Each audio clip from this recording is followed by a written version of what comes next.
4월 11일 주일 예배에 오신 여러분 모두를 주님의 이름으로 환영하고 축복합니다. 목사님의 간증을 들으면서 삶 공부를 할 때나 또 일상생활에 바쁘게 살 때나 은혜 가운데 있을 때나 또는 아주 힘든 상황 가운데 은혜를 잊고 살 때나 하나님이 주시는 변함없는 사랑과 은혜를 항상 느낄 수 있기를, 떠올릴 수 있기를 기도하는 마음이 들었습니다. 주님께서 우리 마음에 안겨주신 기쁨은 햇 곡식과 새 포도주가 풍성할 때 누리는 기쁨보다 더 큽니다라고 다윗처럼 고백할 수 있기를 기도하면서 오늘도 우리에게 주신 하나님의 말씀 함께 보겠습니다. 오늘 우리에게 주신 하나님의 말씀은 사무엘하 9장 1절에서 9절 말씀입니다. 사무엘하 9장 1절에서 9절 말씀입니다.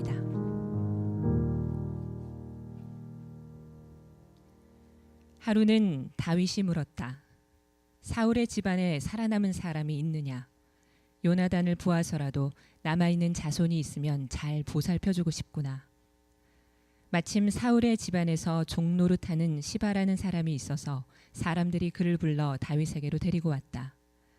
왕이 그에게 내가 시바냐 하고 물으니 그러합니다 하고 그가 대답하였다. 왕이 물었다. 사울의 집안에 남은 사람이 없느냐? 있으면 내가 하나님의 은총을 그에게 베풀어주고 싶다. 그러자 시바가 왕에게 대답하였다. 요나단의 아들이 하나 남아 있습니다. 두 다리를 접니다. 왕이 그에게 물었다. 그는 지금 어디에 있느냐? 시바가 왕에게 대답하였다. 그는 지금 로드발에 있는 암미엘의 아들 마길의 집에서 삽니다. 다윗 왕이 사람을 보내서 로드발에 있는 암미엘의 아들 마길의 집에서 그를 데려왔다. 사울의 손자이며 요나단의 아들인 무비보셋은 다윗에게 와서 엎드려 절하였다. 다윗이 내가 무비보셋이냐 하고 물었다. 그가 대답하였다. 예, 임금님의 종 무비보셋입니다. 다윗이 그에게 말하였다. 겁낼 것 없다. 내가 너의 아버지 요나단을 생각해서 내게 은총을 베풀어 주고 싶다. 너의 할아버지 사울 임금께서 가지고 계시던 토지를 너에게 모두 돌려주겠다. 그리고 너는 언제나 나의 식탁에서 함께 먹도록 하여라. 무비보셋이 엎드려 아뢰었다.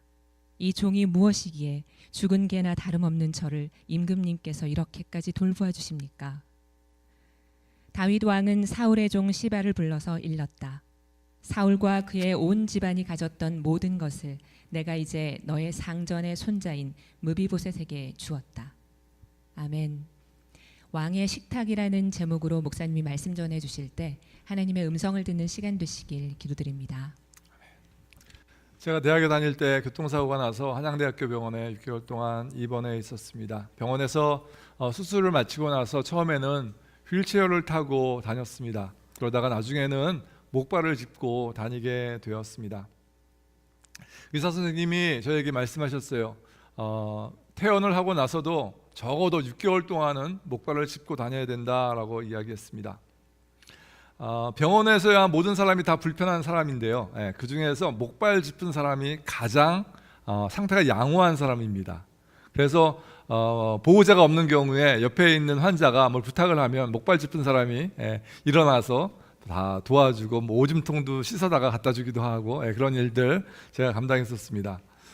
왜냐하면 다른 분들은 막 일어나려면 의족을 끼고 일어난다든지 혼자 못 일어나서 옆에 있는 사람이 도와줘서 휠체어 타고 움직여야 되는데 이런 목발 짚고 다닌다는 것이 얼마나 큰 행복인 줄 저는 그때 처음 알았습니다.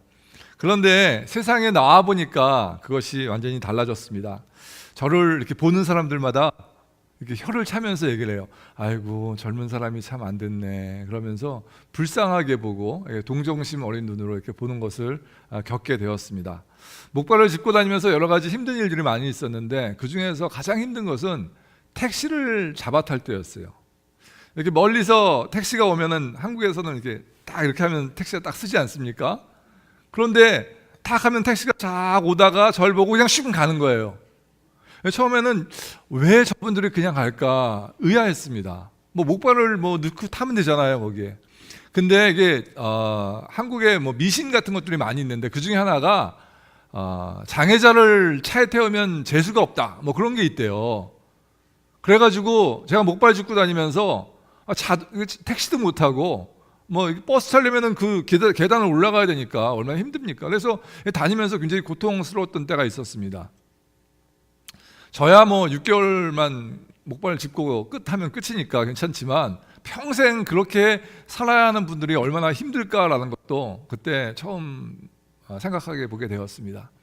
여러분 참 재밌는 게 뭐냐면요, 그전에는 저는 바깥에 목발 짚고 다니는 사람이 그렇게 많은 줄 몰랐거든요. 그런데 제가 목발을 짚어보니까 와, 많더라고요. 딱딱딱 보이는데 목발 짚은 사람들만 보여요. 임신을 하게 되면요, 눈에 임산부들만 보인대요. 군인들이 휴가 나오면요, 눈앞에 군인들만 보인답니다. 사람들이 참 신기한 게요, 자기가 그 입장이 되면 그 사람의 마음을 이해하고 그 사람이 눈에 보이는 것 같아요. 한국에서 이렇게 신체 장애자로, 지체 장애로 사는 것이 참 힘듭니다. 미국에서도 물론 힘들지만 한국이 가장 힘든 나라 중에 하나가 아닌가라는 생각을 그때 저는 해보게 되었습니다. 여러분, 오늘 말씀 가운데 보니까 이 신체 장애자의 모습이 나오는 것을 보게 됩니다. 그의 이름은 무비보셋이라는 사람입니다. 오늘의 내용을 더 잘 이해하기 위해서 역사적인 배경을 좀 여러분이 아시면 훨씬 더 이 말씀을 잘 이해할 수 있을 것 같아요. 저희가 작년에 사무엘상 말씀을 약 30몇 번에 걸쳐서 쭉 같이 강해를 해서 그 내용 가운데 어떤 것들이 있는지 여러분들 대충 이해하실 겁니다. 맨 처음에 다윗이 사무엘에게 기름 부음을 받았지만 금방 왕이 되지 못하고 사울 왕에게 쫓겨서 10년 동안 도망자의 생활을 합니다. 어떤 때는 굴 속에 갇혀서 지내기도 하고, 어떤 때는 도망가다가 도망갈 곳이 없어서 이웃 나라에 망명을 가기도 하고, 거기서 미친 척을 하기도 하고, 배가 고파서 힘들어하고 어려워하는 모습이 사무엘상 말씀 가운데 나오는 말씀입니다. 그런데 사무엘상 마지막에 사울과 요나단이 길보아 전투라는 블레셋과의 전투에서 둘 다 죽게 됩니다. 그리고 나서 이제 다윗이 왕이 되는데, 처음에 이스라엘 전체의 왕이 되는 것이 아니고 헤브론에 가서 유다라는 족속의 왕이 됩니다. 7년 반 동안 거기에서 왕이 된 다음에 사울의 아들인 이스보셋이라는 사람이 나머지 지파의 왕이 되었었는데, 그 사람이 죽고 나서 7년 반 만에 모든 이스라엘을 다 통치하는 그런 왕이 되는 것이 다윗의 모습입니다. 오늘 본문의 내용은 다윗이 전체 이스라엘의 왕이 되고 난 다음에 얼마 되지 않아서 일어난 이야기입니다. 다윗이 사울의 종이었던 시바라는 사람에게 물어봅니다. 혹시 사울의 집안에 아직도 살아남은 사람이 있느냐라고 물어보면서, 내가 사울의 아들인 요나단과 친구였는데 그 친구와 언약을 맺었다. 내가 너의 자손들을 잘 보살펴주겠다라는 언약을 맺어서 혹시 자손이 있다면 좀 알려다오라고 물어봅니다. 그랬더니 시바라는 사람이 이야기를 하는데 뭐라고 이야기하냐면, 있습니다. 요나단의 아들 무비보셋이라는 사람이 있는데 그가 두 발을 저는 사람입니다. 장애자입니다 라고 이야기해요. 묻습니다. 그가 어디에 있느냐라고 물었더니 로드발 암미엘의 아들 마길의 집에 살고 있습니다 라고 이야기하고, 다윗은 어서 가서 데리고 와라 라고 이야기하고, 시바는 가서 무비보셋을 데리고 오는 장면이 말씀 가운데 나와 있습니다. 무비보셋을 만나자마자 이 다윗이 뭐라고 이야기하냐면, 무서워하지 말라, 겁내지 마라 라고 이야기합니다. 그러면서 내가 너의 아버지 요나단과 약속을 맺었기 때문에 너에게 은총을 베풀겠다라고 이야기합니다. 그 은총은 무엇인가 하면, 너의 할아버지 사울 왕이 가졌던 모든 재산을 너에게 다시 돌려줄 것이고, 너는 항상 나의 식탁에서, 왕의 식탁에서 평생을 먹을 것이다 라는 것이 은총의 내용이었습니다. 그 말을 듣고 무비보셋이 뭐라고 이야기합니까? 종이 무엇이간데 왕이 죽은 개와 같은 나에게 이런 은총을 베푸십니까? 라고 이야기합니다. 왜 그랬을까요? 여러분, 세상적인 생각으로 본다면 이 무비보셋은 다윗이 제일 먼저 죽여야 할 사람입니다. 그 당시에 여러분 옛날 사극 보면 그런 이야기 많이 나지 않습니까? 옛날 왕의 후손이 있다가 역모를 일으키고 그 사람을 중심으로 다시 역적 회의가 일어나고 그런 것들 마찬가지입니다. 그때도 그랬어요. 무비보셋을 죽여야지 이 사울 왕의 자손 가운데 역모가 일어날 수 있는 확률을 줄여나가는 겁니다. 그런데 다윗은 그렇게 행동하지 않습니다. 그에게 은총을 베풀었다라는 것이에요. 그리고 이어지는 말씀 가운데 무비보셋이 다윗과 같이 먹었다라고 성경이 기록하고 있습니다. 사울과 그의 아들인 요나단이 전쟁에 나가서 죽었습니다. 그때 이 무비보셋의 나이가 약 5살이었다고 합니다. 그런데 유모가 이 아버지와 할아버지가 동시에 죽었다라는 이야기를 듣고 급히 놀래가지고 그 아기를 안고 뛰어나가다가 그 아기를 놓치고 말아요. 그래가지고 그 아기가 땅에 떨어지고 얼마나 세게 떨어졌던지 두 발을 다 저는 그런 장애인이 되었습니다. 무비보셋이라는 그 말이 역대상에는 무리바알이라는 말로 표현되어지고 있는데 이름이 그렇게 불려지는데 그 뜻은 바알 신이 나의 변호자이다, 바알 신이 나의 옹호자이다 라는 뜻이에요. 그는 다윗 왕의 그런 은택을 받을 만한 그런 자격이 전혀 없는 사람입니다. 말씀드렸다시피 다윗과 요나단 사이에 언약이 없었더라면 그는 죽고 말았을 것입니다. 그런데 그가 다윗을 통해서 은혜를 받게 되고 성경은 그것을 의도적으로 강조하고 있는 것을 보게 됩니다. 개역 성경을 보면 이렇게 나와 있어요. 1절 말씀, 내가 요나단을 인하여 그 사람에게 은총을 베풀리라. 3절, 내가 그 사람에게 하나님의 은총을 베풀려 하노라. 7절, 내가 반드시 내 아비 요나단을 인하여 내게 은총을 베풀리라. 이 세 개의 단어는 모두 이 은총이라는 단어가요, 은혜라는 단어인데 원래 그 히브리어로 보면 헤세드라는 단어로 쓰여진 것을 보게 됩니다.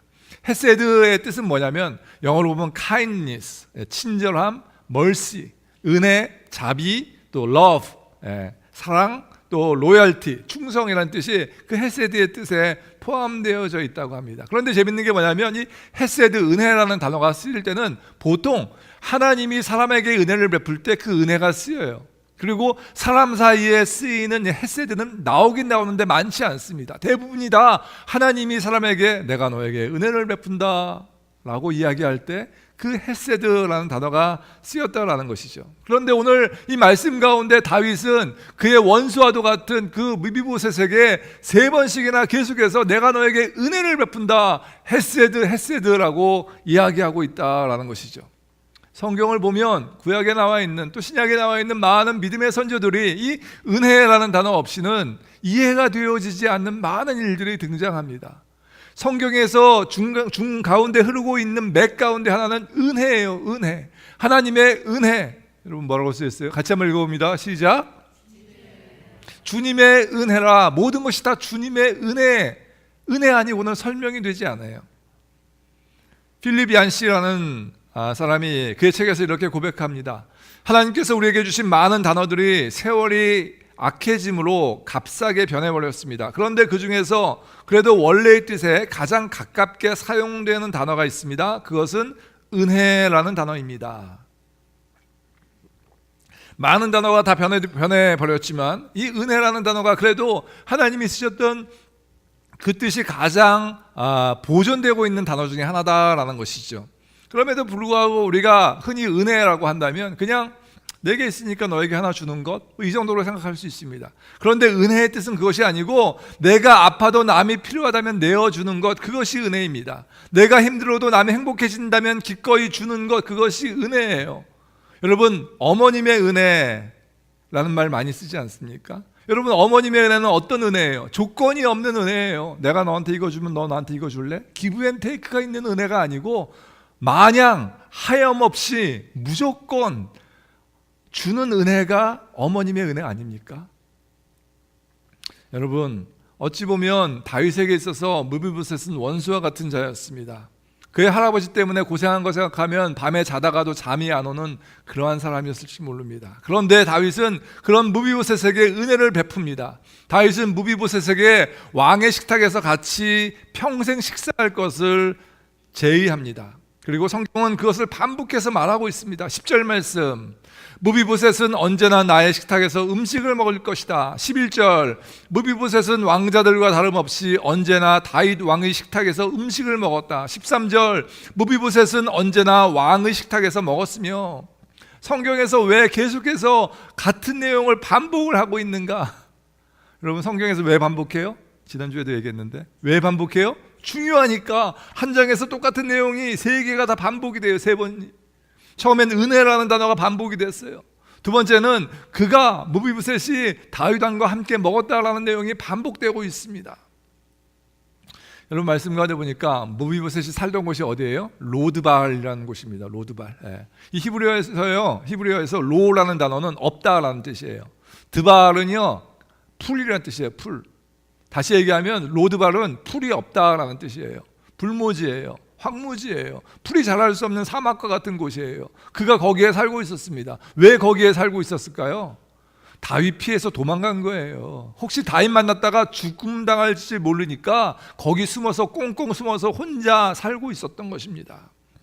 여러분, 그는 개토와 같은 더러운 곳에서 살던 사람이었습니다.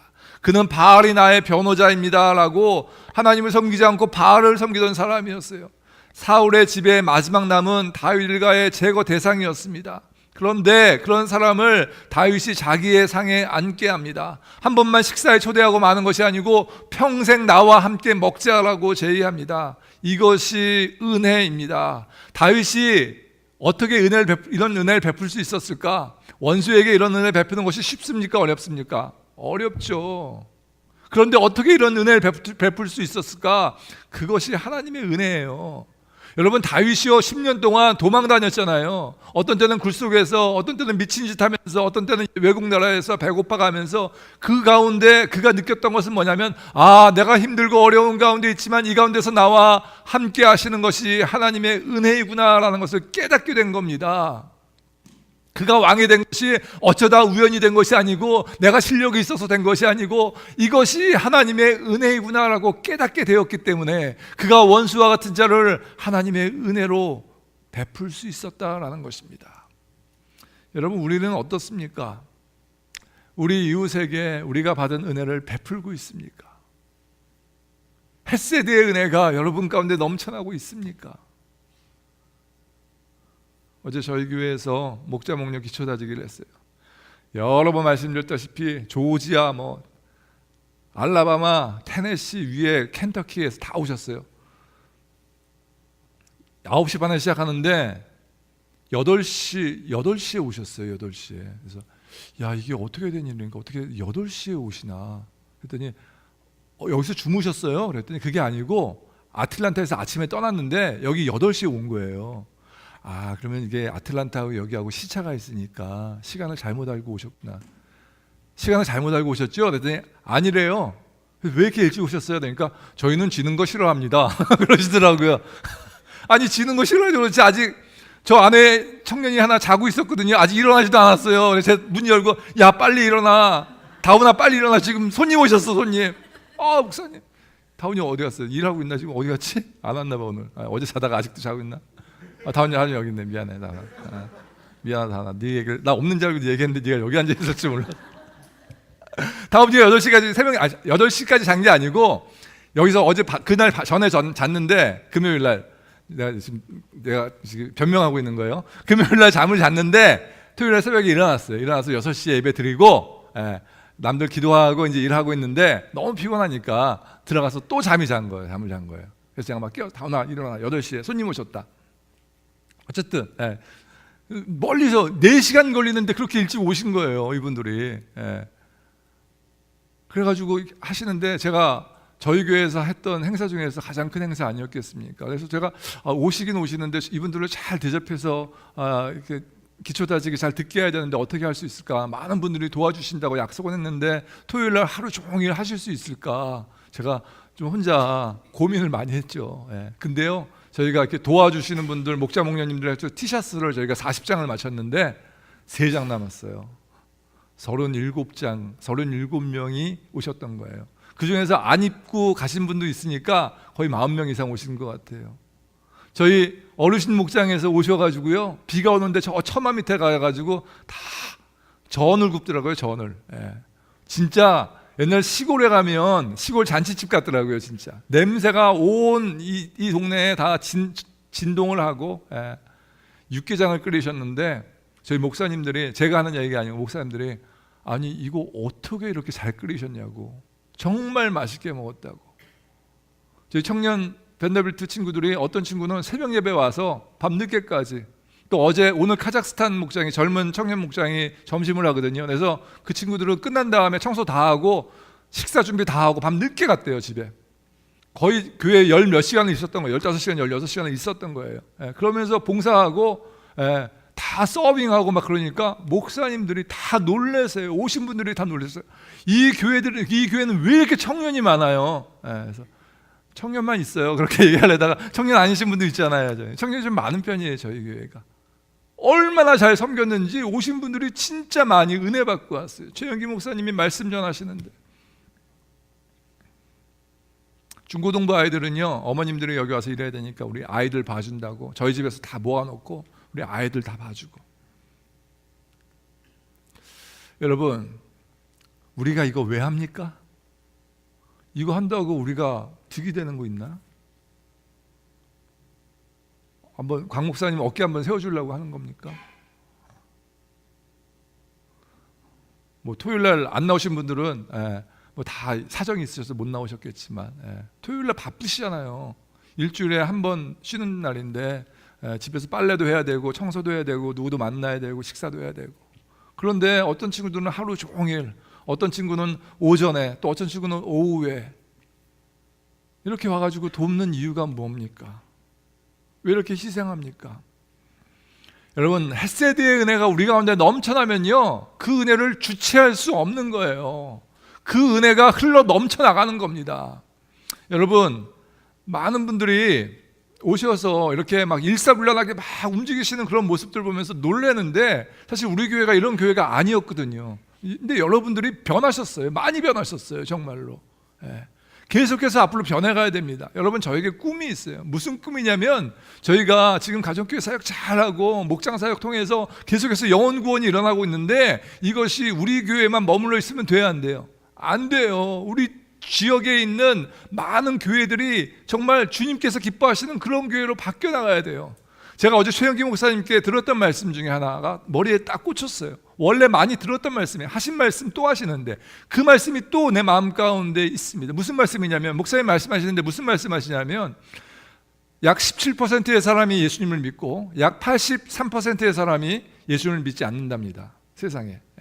그런데 많은 교회가 그 구원받는 17% 사람을 위해서 목회를 하고, 그 구원받는 17%를 위해서 교회에서 말씀 전하고, 그 구원받는 17%를 위해서 뭘 하고, 그러다가 그 17% 중에 한 분이 딴 데 가시면 힘들어하고 어려워하고, 또 딴 교회에서 우리 교회 오시면 와 좋아하고 교회 부흥했다. 그거 하지 말자는 거예요. 그거 하지 말고 정말 죽어가는 83%의 안타까워하면서 힘들어하면서 어려워하면서 그들 위해서 기도할 수 있는 그런 교회 만들자고 말씀하시는데, 와, 맞다. 우리 교회가 그런 교회 되어야 된다. 우리 교회만 그런 교회 되는 것이 아니고, 주위에 많은 그런 교회 목사님들 또 성도님들을 깨워서 우리 전부 다 그런 교회 만듭시다. 정말 하나님께서 기뻐하시는 교회 만듭시다. 영혼 구원하고 제자 삼는 그런 교회 만듭시다라고 외치는 것, 그것이 우리 교회가 해야 하는 것인 줄로 믿으시기 바랍니다. 이 꿈이 곽종현 목사 혼자 할 수 있습니까? 못해요. 여러분들이 반대하시면 못해요. 여러분들 저와 같은 꿈을 꾸시는 귀한 여러분들 되어주시길 간절히 원합니다. 재정 보시는 목사님들께 솔직히 좀 미안해요. 왜냐하면 저희가 등록금을 한 분한테 10불씩 받았거든요. 그러면 800불이잖아요. 저희가 돈 쓴 게요, 한 2배, 3배 썼을 거예요. 음식값만 해도 엄청나게 썼어요. 간식 막 때마다 간식이 계속 나오는데, 저희 먹어보지도 못한 막 떡도 나오고요. 여러분 가운데 혹시 내가 낸 헌금 가지고 왜 그렇게 하시나, 그렇게 생각하는 분 계십니까?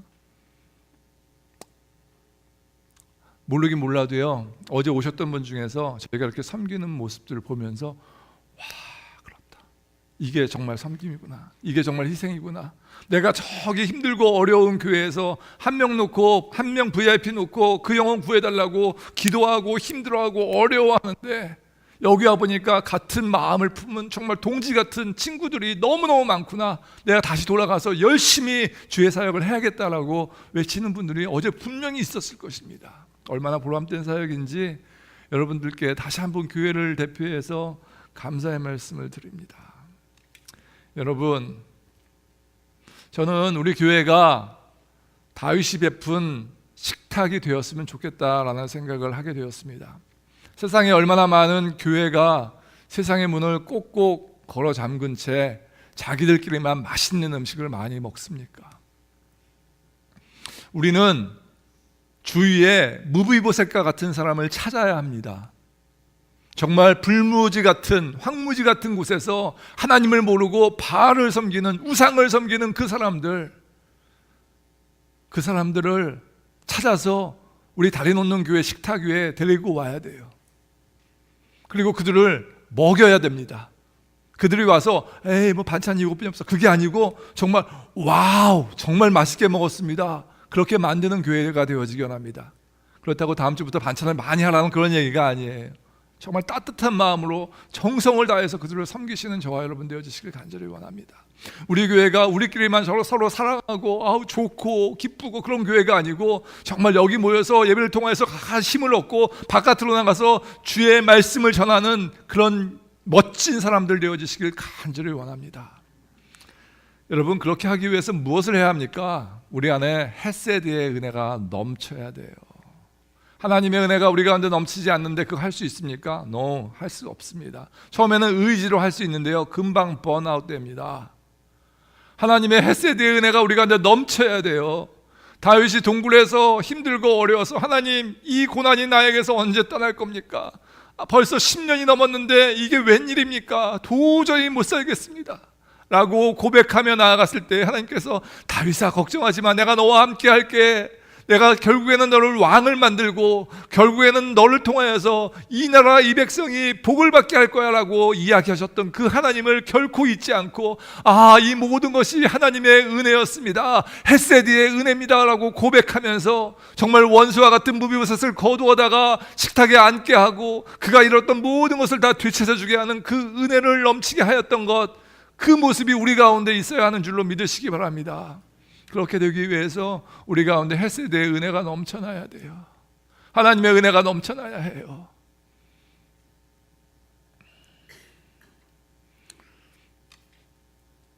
그 은혜가 흘러넘쳐서 다윗이 무비보셋에게 베푼 그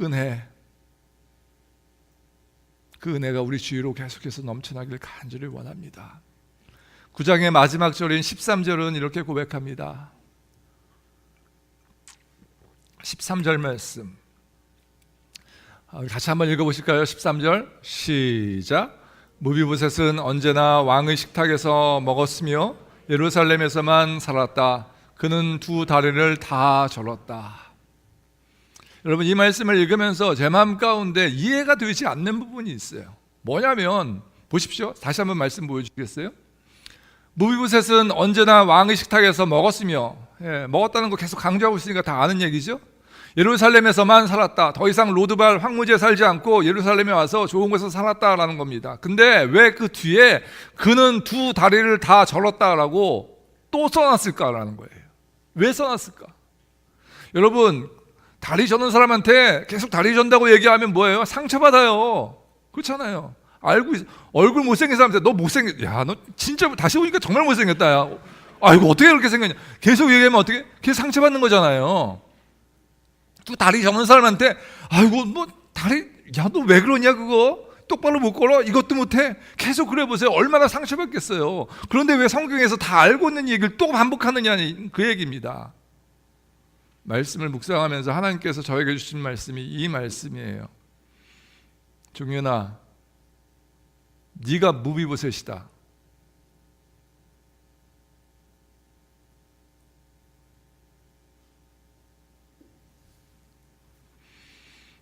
네가 두 발을 저는 장애인이고 네가 불모지에 살고 있고 하나님과 상관없이 죄악 가운데 살던 그런 무비보셋이다. 그런데 나 하나님이 너를 나의 식탁으로 초대하였다.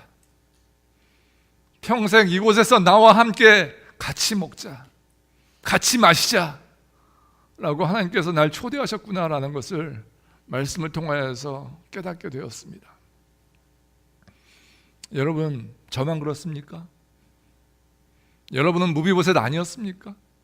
세상에서 버림받고 세상에서 손가락질 당하고 하나님 아닌 다른 우상을 섬기고 그렇게 살아가던 사람들 아니었습니까? 그런데 하나님께서 여러분을 다 불러서 왕의 식탁으로 초대하셨습니다. 다윗 왕이 왕자들과 함께 식탁에서 밥을 먹기 위해서 기다리고 있었습니다. 그런데 저 뒤에서 문이 삐걱 열리더니 한 사람이 등장합니다. 모든 사람의 이목이 그리로 집중하게 됩니다. 그는 바로 무비보셋입니다. 그는 두 발을 절기 때문에 빨리 식탁으로 올 수 없었어요. 두 발을 절뚝 하면서 식탁으로 다가옵니다. 그리고 의자에 앉습니다. 의자에 앉자 식탁 위에 있는 식탁보가 그의 다리를 덮습니다. 이제는 어느 누구도 그 무비보셋이 저 불모지에서 온 사람인지 알지 못합니다. 그가 두 다리를 저는 사람인지도 알지 못합니다. 그저 왕자 중에 한 명이구나 라고 생각하였을 것입니다. 여러분, 왕의 식탁에 덮여진 그 식탁보가 바로 하나님의 은혜입니다. 우리 가운데 얼마나 나약한 것이 많이 있습니까? 육체적으로, 정신적으로, 성격적으로 너무나 힘들고 어려운 것을 여러분 잘 아시지 않습니까? 하지만 하나님의 은혜 가운데 우리가 들어가게 되면 식탁보가 그의 저는 두 다리를 덮듯이 하나님의 은혜가 여러분을 덮을 것입니다. 사람들은 더 이상 여러분에게 손가락질 하지 않을 것입니다. 왜냐하면 하나님의 은혜가 여러분을 온전히 감싸고 있기 때문입니다. 여러분들 남은 생애가 왕의 식탁에서 맛있는 음식을 즐기시는 행복한 인생이 되어주시길 간절히 원합니다. 여러분들 남은 생애가 왕의 식탁과 같은 그러한 식탁을 다리 놓는 교회 위에 다 차려놓고 주위에 있는 옛날 나와 같은 모습들, 무비보셋과 같은 사람들을 다 초대해서 같이 먹고 같이 즐겁게 같이 멋지게 인생을 살아가시는 저와 여러분 되어주시길 간절히 원합니다. 기도하십시다. 하나님 감사합니다. 말씀을 통하여서 내가 무비보셋임을 알게 하시니 감사합니다. 하나님 인도하여 주시사 우리의 삶이 회복되어지게 하여 주시옵소서. 헷세드의 은혜로 다시 한번 일어나게 하시고 하나님을 경험하는 저희들 될 수 있도록 주여 도와 주시옵소서. 그 은혜가 넘쳐나서 주위에 있는 사람들에게 주의 은혜를 나누는 자들 되게 하여 주옵소서. 우리 시간 다 같이 묵상하며 기도하며 나아가실 때 혹시 원하시면 앞에 있는 헌신카드에다가 쓰시고 우리 일주일 동안 여러분이 무엇을 실천하실 것인지, 정말 이 헷세드의 은혜를 가지고 어떻게 삶 가운데 적용하실 것인지 고민해보는 시간 갖도록 하겠습니다. 여러분들 혹시 마음에 하나님께서 말씀하시면 순종하시기 바랍니다. 하나님, 내가 원수와 같이 지내던 사람이 있는데 주님 나에게 주신 헷세드의 은혜로 그에게 다가가겠습니다. 그와 식사를 하겠습니다. 그와 화해하겠습니다. 하나님의 은혜를 그들에게 끼치게 하겠습니다.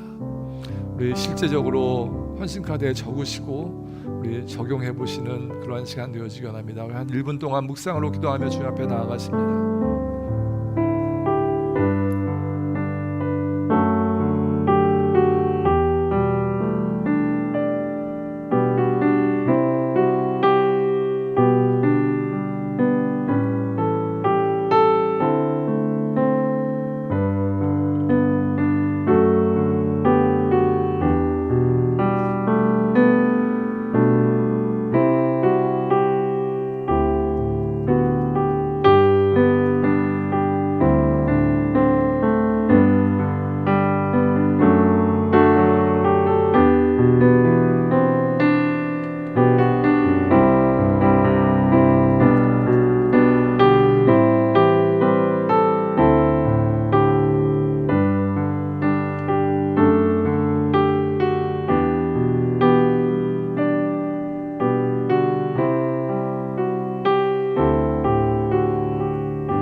나의 모습 보내. 같이 하시죠.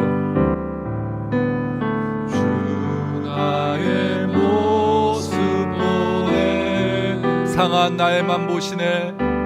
상한 나의 맘 보시네. 주 나의 눈물 안에, 주 나의 눈물 안에 홀로 울던 맘 아시네. 홀로 울던 맘 아시네. 주 은혜 내게 있네. 주 사랑 내게 있네. 그 사랑이 날 채웁니다. 그 사랑이 날 채우네. 주 은혜 내게 있네. 그 은혜로 날 세우네. 그 은혜로 날 세우네. 세상 소망, 세상 소망 다 사라져가도 주의 사랑은 끝이 없으니 살아가는 이 모든 순간이 주의 힘을 나는 믿네. 세상 소망, 세상 소망 다 사라져가도 주의 사랑은 끝이 없으니 살아가는 이 모든 순간이 주의 힘을 나는 믿네. 여러분 합심해서 다시 한번 기도하십니다. 기도하실 때 아버지 하나님, 나에게 헤세드의 은혜가 넘쳐나게 하여 주옵소서. 그래서 다윗과 같이 원수의 자녀라도 거둘 수 있는 넉넉함을 우리에게 허락하여 주옵소서. 하나님, 우리가 복의 통로가 되어지기 원합니다. 그러기 위해서 더 큰, 더 많은 하나님의 헤세드의 은혜가 우리 가운데 있게 하여 주옵소서. 우리 합심해서 주님 앞에 같이 기도하며 나가십니다. 기도하시겠습니다.